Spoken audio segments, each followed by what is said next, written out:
Notre Dame কলেজের এক ভাইকে দেখেছিলাম। পড়াশোনার ধরনটা বলি, কলেজ থেকে এসে সে ঘুমাতো, এরপর রাতে ডিনার করে পড়তে বসতো।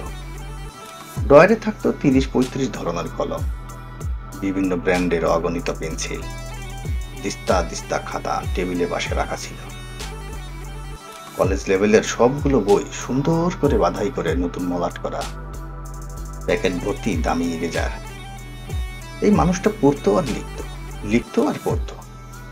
বিরক্ত লাগলে উঠে গোসল করে আবার পড়তে বসতো। এভাবে চলতো সারা রাত। খালি কলমগুলো পড়ে থাকতো টেবিলের পাশে। দিস্তা দিস্তা খাতা শেষ হয়ে টেবিলের নিচে জমত। এরকম ভয়ঙ্কর ধরনের পড়াশোনা করেও কোনো এক অজ্ঞাত কারণে সে বুয়েট, ডাবি, জাবি, রাবি, চবি থেকে শুরু করে কোথাও চান্স হয়নি। আমি আজও হিসাব মিলাতে পারি না কেন চান্স পাইনি। কি এমন বাকি ছিল যা সে করেনি, আর কিভাবে পরিশ্রম করলে ভালো করা যেত। এখন সে কি করে জানেন? সে কোনো পড়াশোনাই করে না। কোনো এক বেসরকারি ভার্সিটি থেকে নামমাত্র ডিগ্রি নিয়ে সে কোনো রকমে আছে।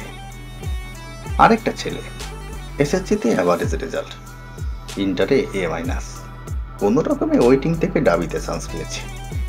এরপরেরটা ইতিহাস, ডিপার্টমেন্টে রেকর্ড রেজাল্ট, অনার্সে ফার্স্ট, মাস্টার্সে ফার্স্ট। বাইরের কোনো নামি দামি ক্যাম্পাসে ডক্টরেট করা এখন তার জন্য কোনো ইস্যু না।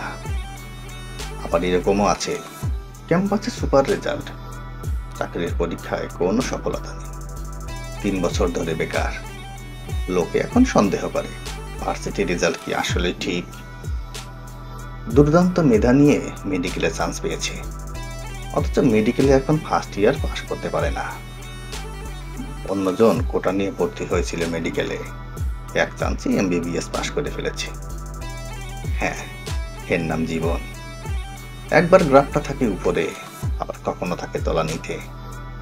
একেবারে তলানি থেকে উঠে আসতে পারে খুব খুব মানুষই, কিন্তু যারা উঠে আসে তারা হচ্ছে এক একটা ডায়মন্ড, একেবারে সবার উপরের জায়গাটাই দখল করে।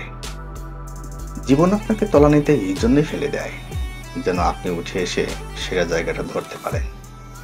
ধৈর্য ধরুন, নিজের প্রতি বিশ্বাস রাখুন, পরিশ্রম করুন, এগিয়ে যান।